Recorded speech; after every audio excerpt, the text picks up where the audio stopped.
श्री नवदुर्गायै नमः। अथ मां ब्रह्मचारिणी स्तोत्रम्। वेदवक्त्रां चतुर्हस्तां सर्वालङ्कारभासुरां त्रिशूलां चाक्षमालां च पानपात्रं सिताम्बुजं बिभ्रतीं रक्तवशनां करण्डमकुटान्वितां प्रेतासनां स्मरेद्देवीं ब्रह्मचामुण्डिरूपिणीम् उद्यद्भास्करसन्निभां त्रिनयनां वेदाननाब्जां चतुर्हस्तैरम्बुजशूलदामचषकान् सां बिभ्रतीं शूलिनः नृत्ताडम्बरधूर्वहां शिवमयीं प्रेतासनाध्यासिनीं ध्यायेतिल्लवनीश्वरीं हृदि सदा श्रीब्रह्मचामुण्डिकाम्। ओङ्काराम्बुजसंस्थितामुपनिषत् गीतापदानोत्तमाम् ओड्याणादिचतुर्विधोन्नतमहा पीठाधिरूढां शिवाम् ओजोदीप्तरविन्दुवह्निमुखरा मोघत्रयाभ्यर्चिताम् वन्देऽहं विपदं सदा शमयितुं श्रीब्रह्मचामुण्डिकाम्। ब्रह्मेन्द्राग्निमुखामरीडितपदां ब्रह्मांसजातां बृहत् शूलप्रोतनिशुम्भदैत्यहृदयां ब्रह्म्यादिभिः संवृतां बाधाहीनपदप्रदां बुधनुतां बन्धूकरागाम्बरां वन्देऽहं विपदं सदा शमयितुं श्रीब्रह्मचामुण्डिकाम्। हयक्षासनसंस्थितां हयमुखा गस्तादिपूजां हठात् कारध्वस्तबलोत्सया सुरगणां हारावलीभासुरां हाहुः मुखे स्तुतां हुतवः ज्वालाभकेशान्वितां वन्देऽहं विपदं सदा शमयितुं श्रीब्रह्मचामुण्डिकाम्। चातुर्योक्तिविमोहितप्रियतमां चन्द्रार्कवह्निक्षणां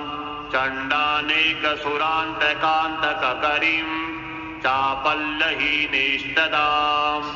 चारुस्मेरचतुर्मुखां प्रबलदुःशूलाक्षपात्राम्बुजां वन्देऽहं विपदं सदा शमयितुं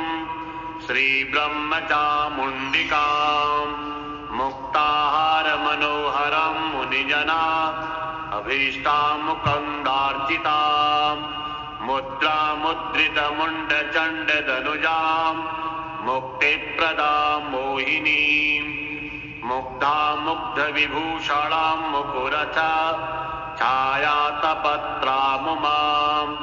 वन्देऽहं विपदं सदा शमयितुं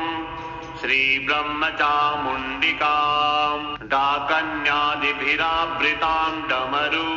निध्वानप्रियां डामरीं डिम्भप्रार्थिमहीसुरादिजनता स्तोत्रप्रपञ्चालयां डोलाडम्बर नर्तनेश्वरवात् प्रोत्साहितां डम्भिनीं वन्देऽहं विपदं सदा शमयितुं श्रीब्रह्मचामुण्डिकाम्। नम्यां नम्रदिगीश्वरीं नगशुतां नारायणीं नर्तकीं नानारत्नकिरीटकुण्डलधरां नित्यां नितान्तेष्टदां निहारीशधरां निशुम्भसमनीं निर्वैरिणीं निश्चलां वन्देऽहं विपदं सदा शमयितुं श्रीब्रह्मचामुण्डिकाम्। मोहध्वान्तरविप्रभां मधुरिमां कारामरालोद्वहां मायां माधवसूदरीं मरका छायां मनोदूरगां मान्यां माहि माहिषमस्तकस्थितिजुषीं मारप्रियां मातरम् वन्देऽहं विपदं सदा शमयितुं श्रीब्रह्मचामुण्डिकाम् एतं स्तोत्रवरं पठन्तु सुधियः सङ्कल्पकल्पद्रुवम् भूतप्रेतपिशाचमोहनकरं सर्वप्रदां नाशकां कान्तापुत्रधनप्रदां सरसवाक् वेगप्रदं सर्वदम् दुर्गापाङ्गकटाक्षपातनकरं दुःखाम्बुधेस्तारकं वेदवक्त्रां चतुर्हस्तां सर्वालङ्कारभासुरां त्रिशूलां चाक्षमालां च पानपात्रं सिताम्बुजं बिभ्रतीं रक्तवशनां करण्डमकुटान्वितां प्रेतासनां स्मरेद्देवीं ब्रह्मचामुण्डिरूपिणीम् उद्यद्भास्करसन्निभां त्रिनयनां वेदाननाब्जां चतुर्हस्तैरम्बुजशूलदां मचशकान् सां बिभ्रतीं शूलिनः नृत्ताडम्बरधूर्वहां शिवमयीं प्रेतासनाध्यासिनीं ध्यायेतिल्लवनेश्वरीं हृदि सदा श्रीब्रह्मचामुण्डिकाम् ओङ्काराम्बुजसंस्थितामुपनिषत् गीतापदानोत्तमाम् ओड्याणादिचतुर्विधोन्नतमहा पीठाधिरूढां शिवाम् ओजोदीप्तरविन्दुवह्निमुखरा मोघत्रयाभ्यर्चिताम् वन्देऽहं विपदं सदा शमयितुं श्रीब्रह्मचामुण्डिकाम् ब्रह्मेन्द्राग्निमुखामरीडितपदां ब्रह्मांसजातां बृहत्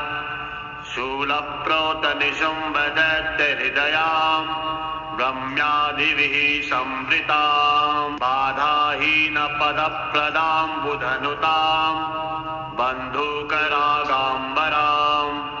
वन्देऽहं विपदं सदा शमयितुं श्रीब्रह्मचामुण्डिकाम् हयक्षासनसंस्थितां हयमुखा गस्तादिपूजां हठात् कारध्वस्तबलोत्सया सुरगणां हारावलीभासुरां हाहुः मुखे स्तुतां हुतवः ज्वालाभकेशान्वितां वन्देऽहं विपदं सदा शमयितुं श्रीब्रह्मचामुण्डिकाम् चातुर्योक्तिविमोहितप्रियतमां चन्द्रार्कवह्निक्षणां चण्डानेकसुरान्तकान्तककरीं चापल्लहीनेष्टदां चारुस्मेरचतुर्मुखां प्रबलदुःशूलाक्षपात्राम्बुजां वन्देऽहं विपदं सदा शमयितुं श्रीब्रह्मचामुण्डिकाम् मुक्ताहारमनोहरं मुनिजना अभीष्टामुकन्दार्चितां मुद्रामुद्रितमुण्डचण्डदनुजां मुक्तिप्रदां मोहिनीं मुग्धामुग्धविभूषणां मुकुरच छायातपत्रामुमां वन्देऽहं विपदं सदा शमयितुं श्रीब्रह्मचामुण्डिकाम् डाकन्यादिभिरावृतां डमरु निध्वानप्रियां डामरीं डिम्भप्रार्थिमहीसुरादिजनता स्तोत्रप्रपञ्चालयां डोलाडम्बर नर्तनेश्वरवाक् प्रोत्साहितां डम्भिनीं वन्देऽहं विपदं सदा शमयितुं श्रीब्रह्मचामुण्डिकाम् नम्यां नम्रदिगीश्वरीं नगशुतां नारायणीं नर्तकीं नानारत्नकिरीटकुण्डलधरां नित्यां नितान्तेष्टदाम् नीहारेशधरां निशुम्भसमनीं निर्वैरिणीं निश्चलां वन्देऽहं विपदं सदा शमयितुं श्रीब्रह्मचामुण्डिकां मोहध्वान्तरविप्रभां मधुरिमां कारामरालोद्वहां मायां माधवसूदरीं मरका छायां मनोदूरगां मान्यां माहिषमस्तकस्थितिजुषीं मारप्रियां मातरं वन्देऽहं विपदं सदा शमयितुं श्रीब्रह्मचामुण्डिकाम् एतं स्तोत्रवरं पठन्तु सुधियः सङ्कल्पकल्पद्रुवम् भूतप्रेतपिशाचमोहनकरं सर्वप्रदां नाशकां कान्तापुत्रधनप्रदां सरसवाग् वेगप्रदं सर्वदं दुर्गापाङ्गकटाक्षपातनकरं दुःखाम्बुधेस्तारकं वेदवक्त्रां चतुर्हस्तां सर्वालङ्कारभासुरां त्रिशूलां चाक्षमालां च पानपात्रं सिताम्बुजं बिभ्रतीं रक्तवशनां करण्डमकुटान्वितां प्रेतासनां स्मरेद्देवीं ब्रह्मचामुण्डिरूपिणीम् उद्गतभास्करसन्निभां त्रिनयनां वेदाननाब्जां चतुर्हस्तैरम्बुजशूलदामचषकान् सां बिभ्रतीं शूलिनः नृत्ताडम्बरधूर्वहां शिवमयीं प्रेतासनाध्यासिनीं ध्यायेतिल्लवनेश्वरीं हृदि सदा श्रीब्रह्मचामुण्डिकाम् ओङ्काराम्बुजसंस्थितामुपनिषत् गीतापदानोत्तमाम् ओड्याणादिचतुर्विधोन्नतमहा पीठाधिरूढां शिवाम् ओजोदित्तरविन्दुवह्निमुखरा मोघत्रयाभ्यर्चिताम् वन्देऽहं विपदं सदा शमयितुं श्रीब्रह्मचामुण्डिकाम् ब्रह्मेन्द्राग्निमुखामरीडितपदां ब्रह्मांसजातां बृहत् शूलप्रोतनिशुम्भदैत्यहृदयां ब्रह्म्यादिभिः संवृतां बाधाहीनपदप्रदां बुधनुतां बन्धूकरागाम्बरां वन्देऽहं विपदं सदा शमयितुं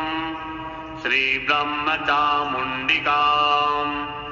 हर्यक्षासनसंस्थितां हयमुखा गस्तादिपूजां हठात्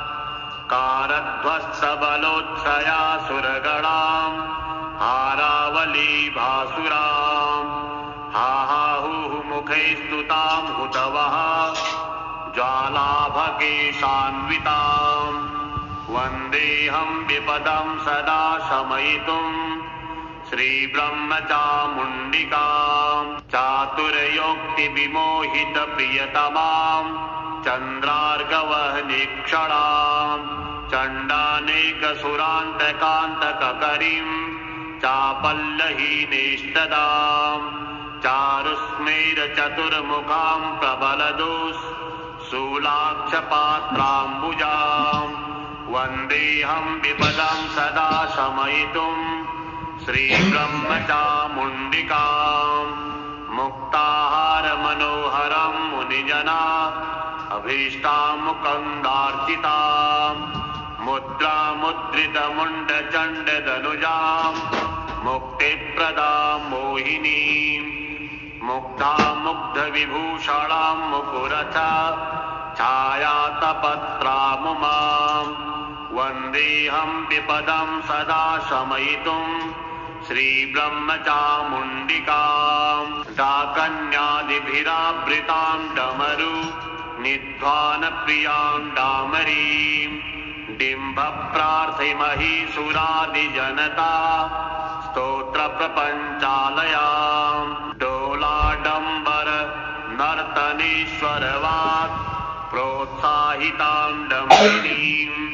वन्देऽहं विपदं सदा शमयितुं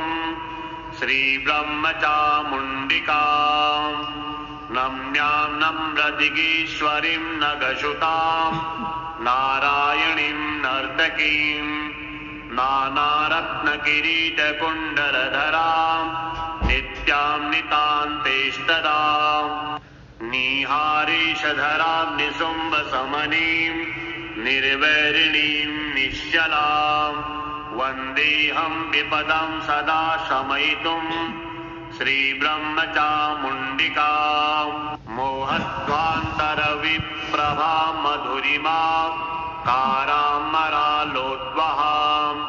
मायां माधवसूदरीं मरका छायां मनोदूरगां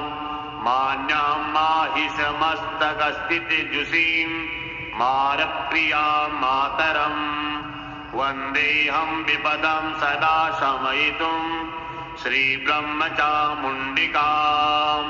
एतं स्तोत्रवरं पठन्तु सुधियः सङ्कल्पकल्पद्रुमम्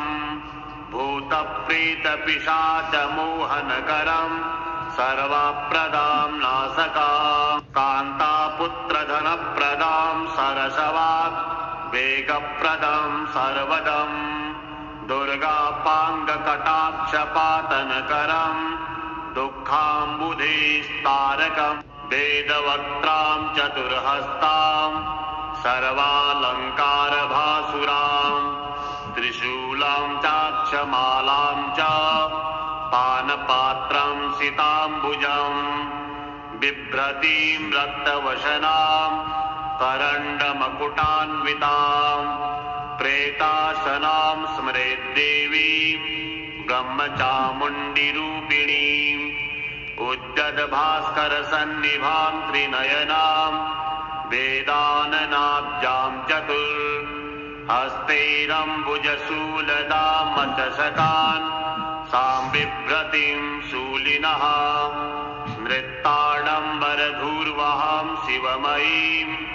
प्रेतासनाध्यासिनीं ध्यायेतिल्लवनेश्वरीं हृदि सदा श्रीब्रह्मचामुण्डिकाम् ओङ्काराम्बुजसंस्थितामुपनिषत् गीतापदानोत्तमाम्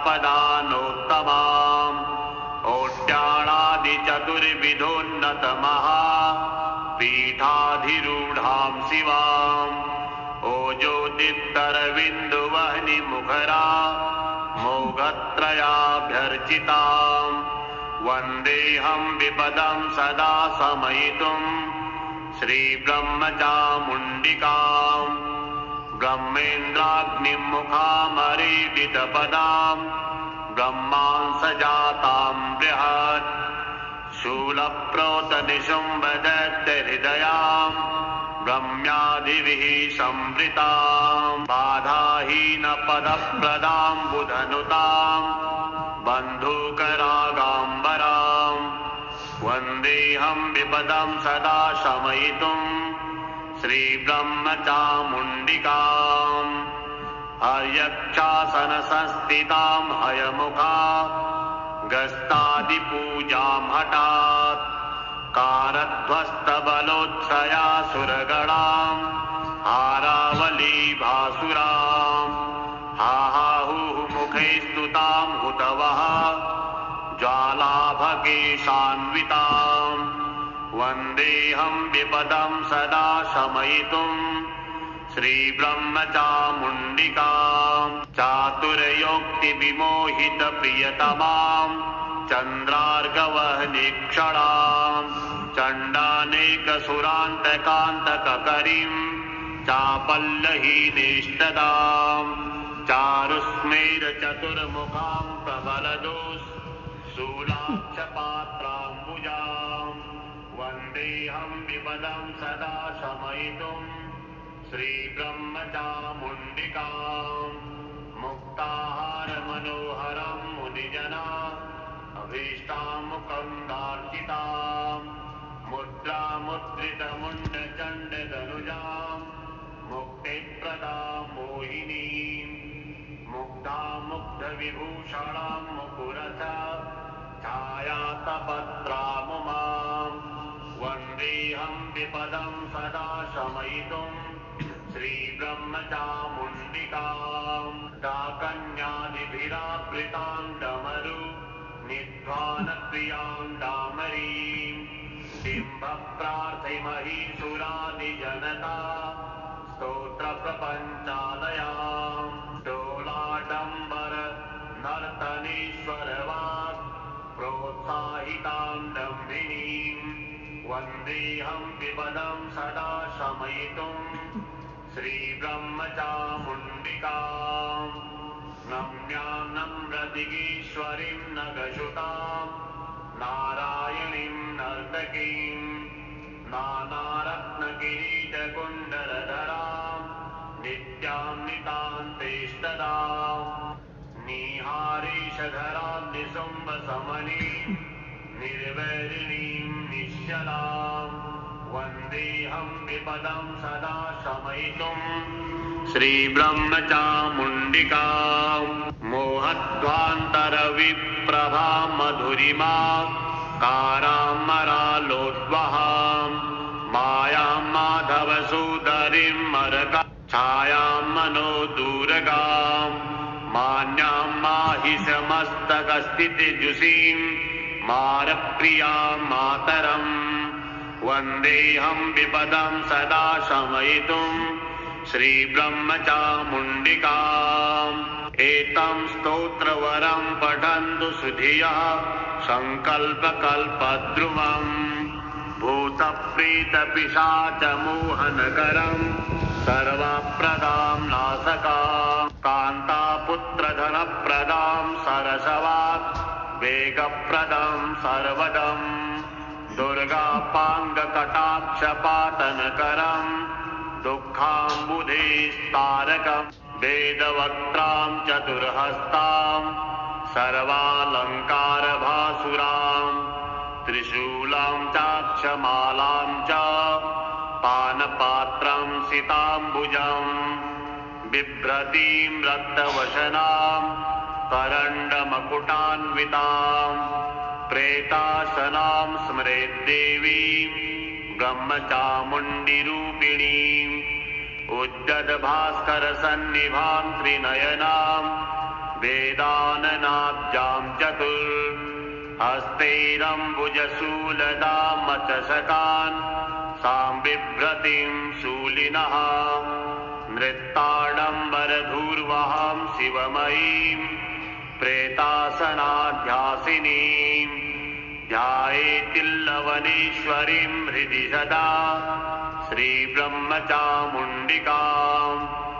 ओङ्काराम्बुजसंस्थितामुपनिषत् गीतापदानोत्तमाम् ओड्याणादिचतुर्विधोन्नतमः पीठाधिरूढां शिवाम् ओजोदित्तरविन्दुवह्निमुखरा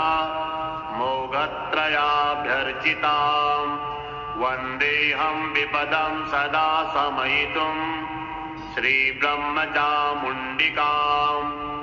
ब्रह्मेन्द्राग्निमुखामरीडितपदां ब्रह्मांसजातां बृहत् शूलप्रोतनिशुम्भदैत्यहृदयां ब्रह्म्यादिभिः संवृतां बाधाहीनपदप्रदां बुधनुतां बन्धूकरागाम्बरां वन्देऽहं विपदं सदा शमयितुम् श्रीब्रह्मचामुण्डिकाम् हर्यक्षासनसंस्थितां हयमुखा गस्तादिपूजां हठात् कारध्वस्तबलोत्सया सुरगणां हारावलीभासुरां हाहुः मुखे स्तुतां हुतवः ज्वालाभकेशान्वितां वन्देऽहं विपदं सदा शमयितुम् श्रीब्रह्मचामुण्डिकाम् चातुर्योक्तिविमोहितप्रियतमां चन्द्रार्कवह्निक्षणां चण्डानेकसुरान्तकान्तककरीं चापल्लहीनेष्टदां चारुस्मेरचतुर्मुखां प्रबलदुस् शूलाक्षपात्राम्बुजाम्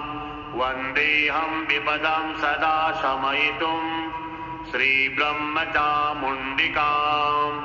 मुक्ताहारमनोहरं मुनिजना अभीष्टामुकन्दार्चिताम् मुद्रामुद्रितमुण्डचण्डदनुजाम्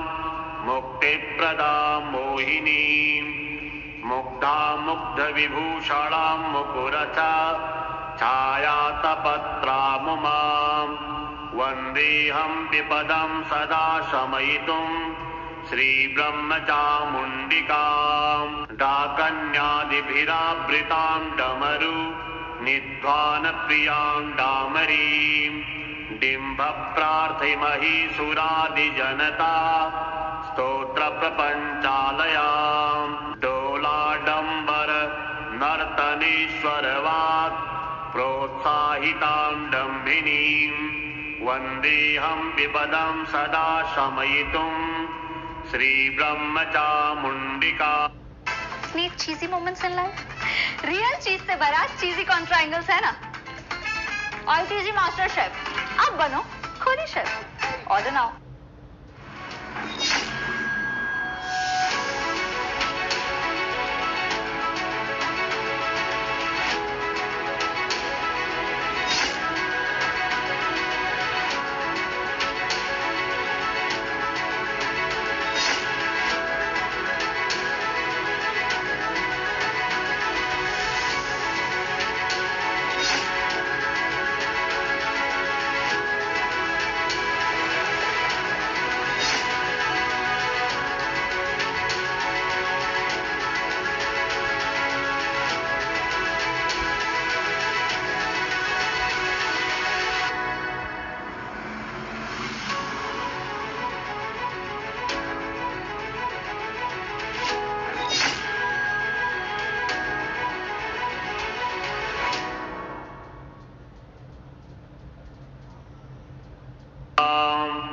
नम्यां नम्रदिगीश्वरीं नगशुतां नारायणीं नर्तकीं नानारत्नकिरीटकुण्डलधरां नित्यां नितान्तेष्टदां निहारीशधरां निसुम्बसमनीं निर्वैरिणीं निश्चलां वन्देऽहं विपदं सदा शमयितुं श्रीब्रह्मचामुण्डिकाम् मोहध्वान्तरविप्रभा मधुरिमा कारामरालोद्वहाम्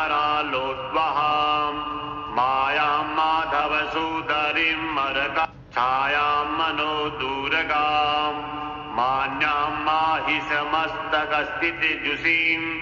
मारप्रियां मातरम् वन्देऽहं विपदं सदा शमयितुं श्रीब्रह्मचामुण्डिकाम् एतं स्तोत्रवरं पठन्तु सुधियः सङ्कल्पकल्पद्रुवम् भूतप्रेतपिशाचमोहनकरं सर्वप्रदां नाशकाम् कान्तापुत्रधनप्रदां सरसवात् वेगप्रदं सर्वदम् दुर्गापाङ्गकटाक्षपातनकरम् दुःखाम्बुधेस्तारकम् वेदवक्त्रां चतुर्हस्तां सर्वालङ्कारभासुरां त्रिशूलां चाक्षमालां च पानपात्रं सिताम्बुजम् बिभ्रतीं रक्तवशनां करण्डमकुटान्वितां प्रेतासनां स्मरेद्देवीं ब्रह्मचामुण्डिरूपिणीम् उद्यद्भास्करसन्निभां त्रिनयनां वेदाननाब्जां चतुर्हस्तैरम्बुजशूलदामचषकान् सां बिभ्रतीं शूलिनः नृत्ताडम्बरधूर्वहां शिवमयीं प्रेतासनाध्यासिनीं ध्यायेतिल्लवनेश्वरीं हृदि सदा श्रीब्रह्मचामुण्डिकाम् ओङ्काराम्बुजसंस्थितामरीडितपदां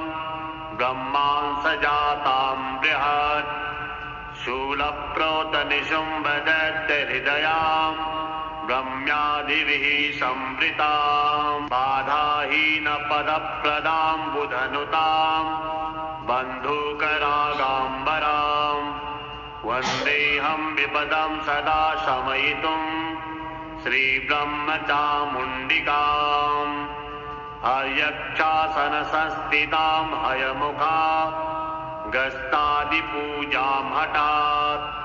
कारध्वस्तबलोत्सया सुरगणां हारावलीभासुरां हाहाहुः मुखे स्तुतां हुतवः ज्वालाभकेशान्वितां वन्देऽहं विपदं सदा शमयितुम् श्रीब्रह्मचामुण्डिकाम् चातुर्योक्तिविमोहितप्रियतमाम् चन्द्रार्गवह्निक्षणाम् चण्डानेकसुरान्तकान्तककरीम् चापल्लहीनेष्टदाम्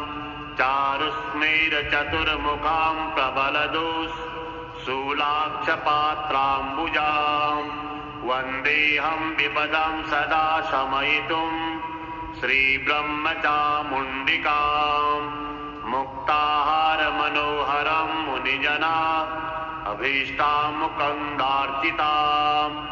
मुद्रामुद्रितमुण्डचण्डदनुजाम् मुक्तिप्रदां मोहिनीम् मुग्धामुग्धविभूषणां मुकुरच छायातपत्रामुमाम् वन्देऽहं विपदं सदा शमयितुम् श्रीब्रह्मचामुण्डिकाम् डाकन्यादिभिरावृतां डमरु निध्वानप्रियां डामरीम् डिम्भप्रार्थिमहीसुरादिजनता